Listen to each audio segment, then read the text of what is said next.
Graça, paz e misericórdia da parte de nosso Senhor Jesus Cristo. Bem-vindo a você que nos acompanha para mais um ano na Escola Bíblica Dominical. Agradeço a Deus pela vida, agradeço a Deus pela oportunidade. O ano de 2021 é passado. Estamos agora no início do ano de 2022, em mais um ano letivo da nossa Escola Bíblica Dominical. Desta feita, inaugurando o novo currículo da CPAD, iniciando, como não poderia ser diferente, a respeito da Palavra de Deus, a supremacia das Escrituras, a inspirada, inerrante e infalível Palavra de Deus. Vamos comentar nesta oportunidade a lição de número 2.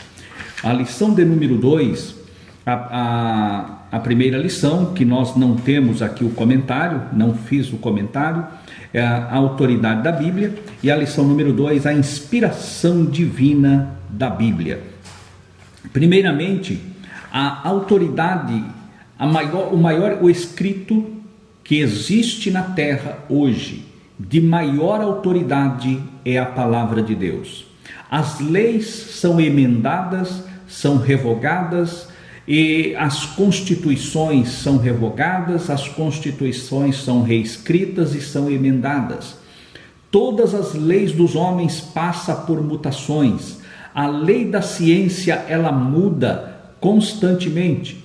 Houve na questão científica um conceito científico até a década de 50, da década de 60 para cá, do século 20 para cá, da década de 60 para cá, houve uma mudança total nos conceitos da ciência, e a ciência vem mudando, e hoje nós já não sabemos o que é verdadeiro e o que é falso dentro da ciência. Tanto é as mutações, as mudanças de conceitos e de princípios. No entanto, a Bíblia Sagrada, ela permanece intocável, inalterável. Por quê? Porque a Bíblia é a voz de Deus, é a palavra de Deus diretamente ao coração do homem. Ela é a palavra de Deus que é mencionada, ela vem direta para o coração e impacta o homem no seu interior. A lição de hoje, nós vamos ver sobre a inspiração divina da Bíblia. A base da nossa lição, ela está basicamente em dois textos. O texto áureo, apesar de dizer em 2 Timóteo 3:16, porém, nós temos que observar que o texto da leitura em classe são pouquíssimos versículos, mas de profundidade inatingível. O versículo 16 de 2 de Timóteo 3:16 diz o seguinte, que também é o texto áureo: toda escritura divinamente inspirada é proveitosa para ensinar, para redarguir, para corrigir, para instruir em justiça, para que o homem de Deus seja perfeito e perfeitamente instruído para toda a boa obra.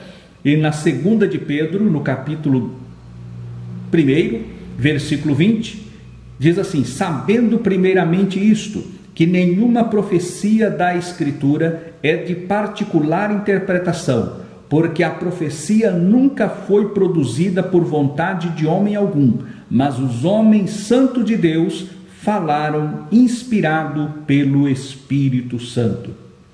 Aqui nós já podemos ter a noção da inspiração da palavra de Deus. Assim nós podemos dizer que a Bíblia, ela é inspirada por Deus.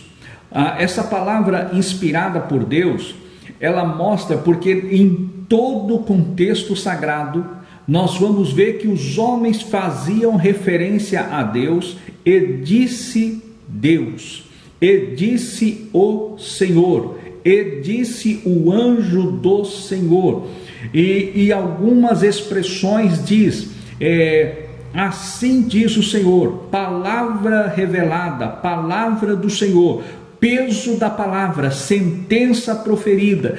Há mais de 3.000 expressões que denotam que a palavra ela foi direcionada por Deus, inspirada no coração do homem, para que o homem escrevesse. Assim, a inspiração da Bíblia Sagrada, ela é divina, e ela é também verbal. Por que verbal? Palavra por palavra foram de inspiração divina. E também nós podemos ver, porque a expressão do grego, né, ou em outras palavras, porque a escrita foi feita pelo homem. Muitos questionam: mas a Bíblia foi escrita por homens. Claro, Deus não ia usar um animal qualquer, um quadrúpede, para escrever a sua palavra, mas sim é o homem mesmo, que é a imagem e semelhança do Criador. É o homem mesmo que Deus usou como ferramenta, como instrumento nas suas mãos, para que ele registrasse a sua palavra. A expressão teopneustos, ela quer dizer soprada por Deus. A palavra, ou seja, os homens que escreveram a Bíblia, eles receberam o sopro de Deus para transcreverem e registrarem a mensagem do Eterno. Dentro desse ponto, nós vamos ver que a Bíblia ela tem a inspiração divina, a inspiração ela é verbal e ela é também plenária. Verbal por quê? Palavra por palavra, plenária. A Bíblia, do Gênesis 1 até o Apocalipse 22, nós vamos ver que a Bíblia ela foi palavra por palavra inspirada por Deus. Até 22 e 21, Apocalipse 22 e 21, de Gênesis 1 e 1, Apocalipse 22 e 21, nós vamos ver que a Bíblia, palavra por palavra, ela foi inspirada por Deus. E aqui ficou uma advertência, que o Senhor Jesus, ele diz o seguinte, que aqueles que tirassem uma palavra desta profecia, as pragas do livro viria sobre quem tirasse uma palavra. E quem acrescentasse, Deus também acrescentaria juízo sobre a sua vida. Desta maneira, a palavra de Deus ela é completa. A revelação ela é inspiração divina, verbal, palavra por palavra e plenária. Por que plenária? Porque ela é completa em si mesmo. Não necessita de ser corrigida, acrescida pelo homem. Não necessita. Hoje nós temos aí um grande movimento das pessoas que querem desqualificarem a palavra de Deus. Um grupo, não convém aqui eu dizer, mas dos chamados desigrejados, fizeram uma reunião agora, neste final de 2021, começo de 2022, para fazer uma alteração, adaptar a Bíblia aos seus pecados sexuais, aos seus pecados morais, aos seus pecados comportamentais. Então eles querem alterar a Bíblia para agrupar, para acomodar o seu erro. E foi dado uma grande ênfase num grande jornal que nós sabemos que é inspirado, que é usado pelo adversário. A Bíblia Sagrada, ela foi revelada por Deus. E tem outra questão que às vezes as pessoas combatem, e diz o seguinte, que nós só devemos pregar o Novo Testamento, devemos rejeitar por completo o Antigo Testamento. Não, o Antigo Testamento continua sendo a palavra de Deus, não mudou, a revelação é divina, a inspiração é perfeita, é de Deus, e nós podemos sim usar, pregar, ensinar, porque a palavra de Deus lá no Antigo Testamento também é a mensagem de Deus para nós, para o nosso crescimento espiritual. E Paulo, quando escreve aos Coríntios, ele diz assim, lá no capítulo 10, quando ele faz a referência entre a geração Moisés e a geração Josué, que um morre e o outro assume e faz o povo entrar na terra prometida. Então ele fala assim: todas as coisas que foram escritas para aviso nosso, para quem é chegado o fim de todas as coisas. Muitos podem ainda questionar e dizer que a Bíblia e as palavras, quando é referida a Satanás, é inspiração de Deus, aquela palavra proferida, registrada? O que eu quero dizer é que Deus, quando Ele inspira os seus servos a escreverem a sua palavra, aquelas palavras ditas por Satanás disse, o registro dela foi a inspiração divina, registrar aquilo que o adversário falou, aquilo que o adversário fez, aquilo que o adversário intentou, porque nisto mostra a grandeza e o poder de Deus. Outros ainda questionam a respeito da inspiração divina da Bíblia, dizendo que ela foi escrita assim por homens comuns, como já falamos há pouco. Mas o que nós podemos ver é que ela foi escrita durante um período de aproximadamente 1.600 anos. 1.600 anos para compor todo o cânon sagrado. E ela foi escrita por cerca de 40 pessoas diferentes, homens e mulheres diferentes, uns dos outros, diferentes, de cultura diferente, de costume diferente, foi escrito por pessoas que tinham o conhecimento máximo, como foi o caso de Moisés, que ele foi instruído em toda a ciência do Egito. E ali, quando ele escreve, a escrita já havia aparecido há muito tempo, já havia escrita, e ali, lá no Egito, havia o foco da nação, do país, do povo mais avançado na questão cultural, tanto na escrita quanto em números. E ali Moisés, ele foi instruído em todo aquele aparato cultural de ensino, e ele então escreve os 5 primeiros livros da Bíblia. Nós vimos que depois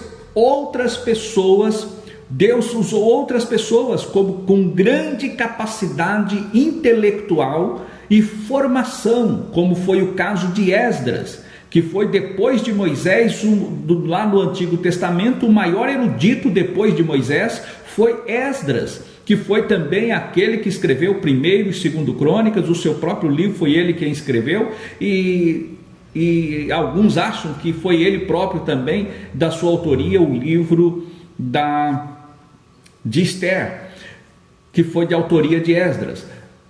Há questionamento a esse respeito, mas vemos que Esdras, a Bíblia relata que ele era, além de sacerdote, ele era escriba, aquele que cuidava da escrita, e ele compilou, ele organizou todos os escritos anteriores ao cativeiro babilônico. Ele organizou e deixou tudo em ordem para que fosse preservada a palavra de Deus, o cuidado, o zelo para com a palavra. Mas por outro lado, nós temos também que homens que não tinham nenhuma cultura, como o caso de Amós, ele era um cuidador de bois, e Deus o chamou para que ele fosse profetizar. Outros, nós vamos encontrar no Novo Testamento, ali um grande erudito, que foi o apóstolo Paulo, e depois de Paulo, Lucas, que foram 2 grandes eruditos que escreveram participação de livros do Novo Testamento. Mas também tivemos ali Pedro, que era um pescador, tivemos ali outros, como o caso de Judas, como o caso de João, que não tinha essa capacitação, Pedro, que não tinha essa capacitação cultural e formação secular para escrever a Bíblia. No entanto, foram homens usados por Deus. épocas diferentes, porém o mesmo Espírito os inspirava para escreverem a palavra de Deus. Em todos esses homens, como no caso de Pedro, uma pessoa que não tinha cultura, mas tinha o Espírito Santo na sua vida, que foi inspirado por Deus, e ele próprio escreve, aqui nessa leitura inicial que nós fizemos, na sua primeira epístola, versículo 20 e 21, ele fala assim: sabemos primeiramente isto, que nenhuma profecia da Escritura é de particular interpretação, porque a profecia nunca foi produzida por vontade de homem algum, mas os homens santos de Deus falaram inspirados pelo Espírito Santo. O Espírito Santo foi quem agiu na vida de cada um dos escritores da Bíblia Sagrada. A inspiração é divina e movidos, impulsionados, conduzidos pelo Espírito Santo, registraram palavra por palavra do Gênesis ao Apocalipse. E nós podemos ver que muitas coisas que está acontecendo hoje, e consta da palavra de Deus. Eu costumo dizer que a Bíblia Sagrada, a história da humanidade é a locomotiva. A história da humanidade é a locomotiva. E a Bíblia Sagrada é os trilhos. Ela forma os trilhos por onde a locomotiva da história do homem se locomove. A Bíblia Sagrada é o trilho. A profecia é o trilho, e a história da humanidade é conduzida sobre o trilho profético.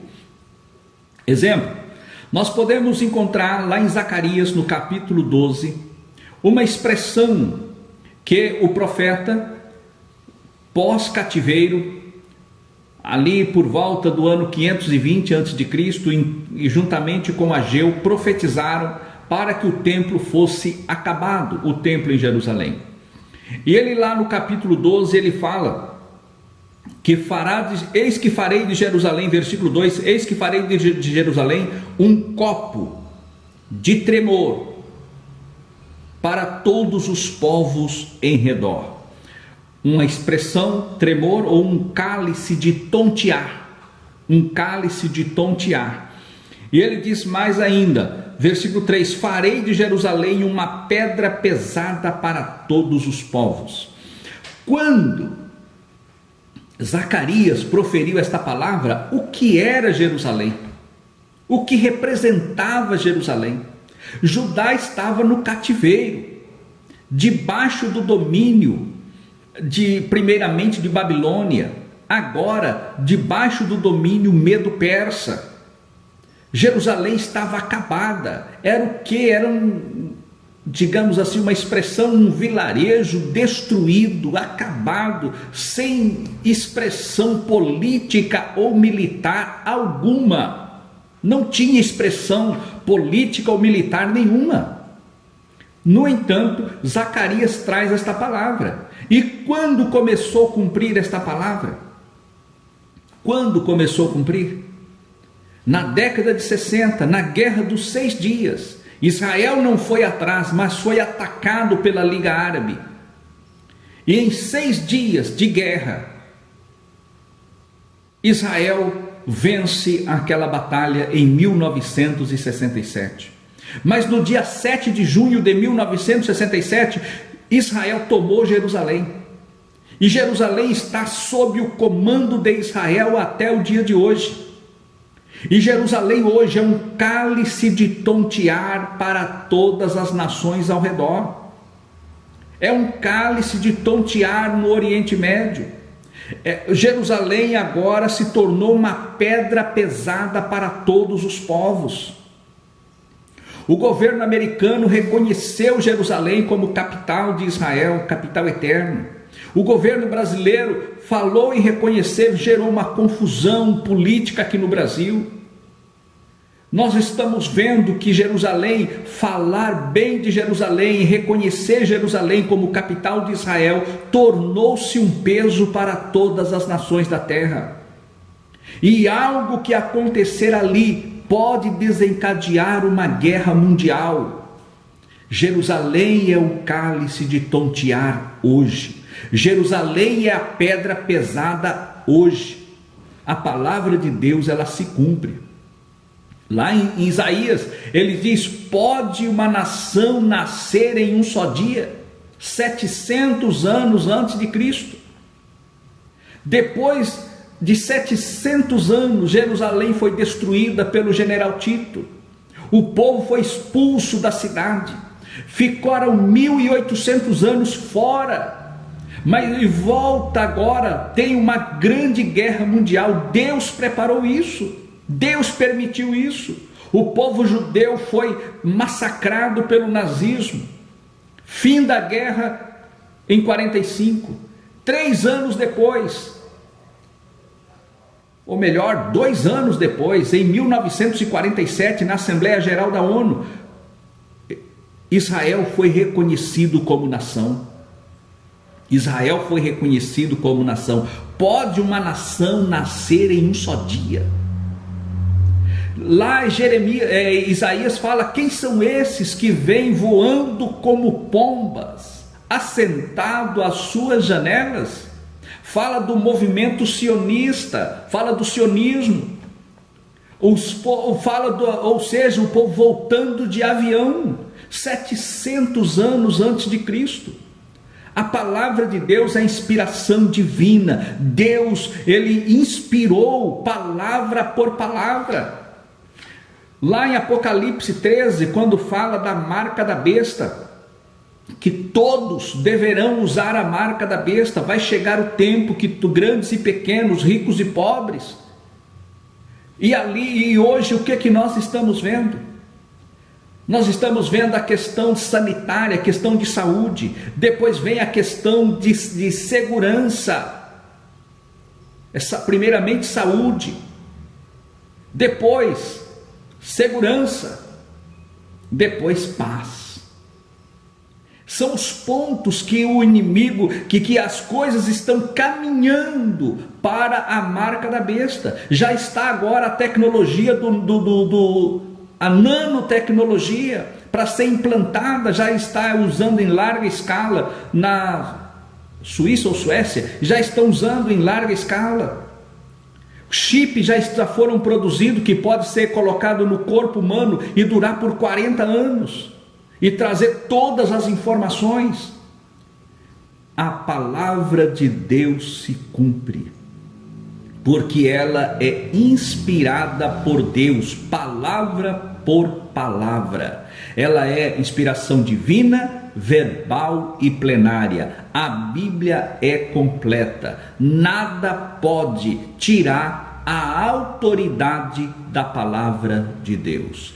Sigamos a palavra, porque na palavra nós temos a vitória e a certeza que Jesus voltará e que levará a sua igreja para estar com ele para as mansões celestiais. Que Deus nos abençoe e nos guarde em nome de Jesus.